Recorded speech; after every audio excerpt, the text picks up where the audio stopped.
fin d'une réunion de travail de la diaspora. On a eu à cœur de faire ces projets, de rassembler tout le monde dans le cadre des États généraux de la communauté africaine pour réfléchir ensemble sur comment nous voulons évoluer ici et surtout qu'est-ce que nous voulons léguer à notre jeunesse par rapport à la communauté. Les groupes s'activent dans l'idée de donner une meilleure image de la communauté africaine en Belgique. L'initiative est partie tout simplement du constat qu'on fait que la communauté congolaise n'a pas de plus-value. Et en y réfléchissant, on s'est dit que non, la communauté congolaise a une plus-value parce que nous avons énormément d'expertise dans la communauté et qui est malheureusement éparpillée. L'idée est noble de dire que voilà, on organise les états généraux pour un peu évaluer la situation de pourquoi est-ce que notre communauté africaine, congolaise en particulier, n'arrive pas à s'imposer, n'arrive pas à avoir une visibilité au niveau donc, de la Belgique et je dirais même de l'Europe de façon générale. Et je trouve que c'est important de réfléchir là-dessus pour voir comment est-ce que nous pourrions apporter une plus-value.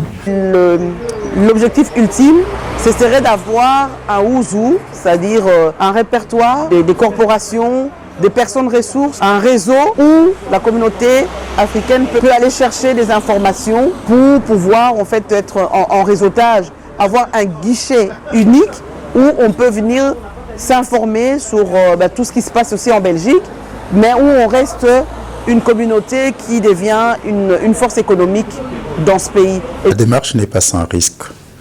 Parler d'une seule voix n'a jamais été le point fort de la communauté.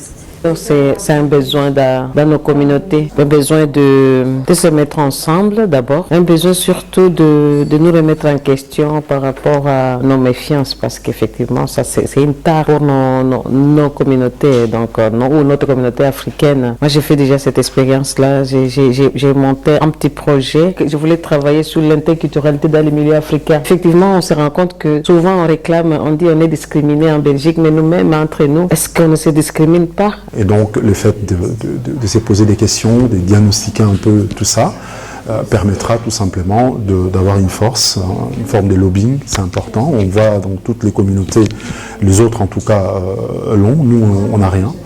Et pour se faire respecter, je pense que c'est le seul moyen d'avoir une force de frappe, que ce soit économique, que ce soit au niveau donc de tout ce qui nous permettrait tout simplement d'être considérés. Pour être reconnu pleinement, il faut être puissant économiquement. Et les objectifs des États généraux de la communauté africaine, c'est d'arriver d'ailleurs à ça, et comme Corée, avoir ces guichets uniques pour un meilleur réseautage pour la communauté. Donc tout le monde est le bienvenu pour qu'on puisse mener la réflexion ensemble. Les organisateurs qui en sont à leur deuxième réunion de préparation annoncent d'ores et déjà la tenue des États généraux de la diaspora africaine de Belgique pour le mois de septembre prochain.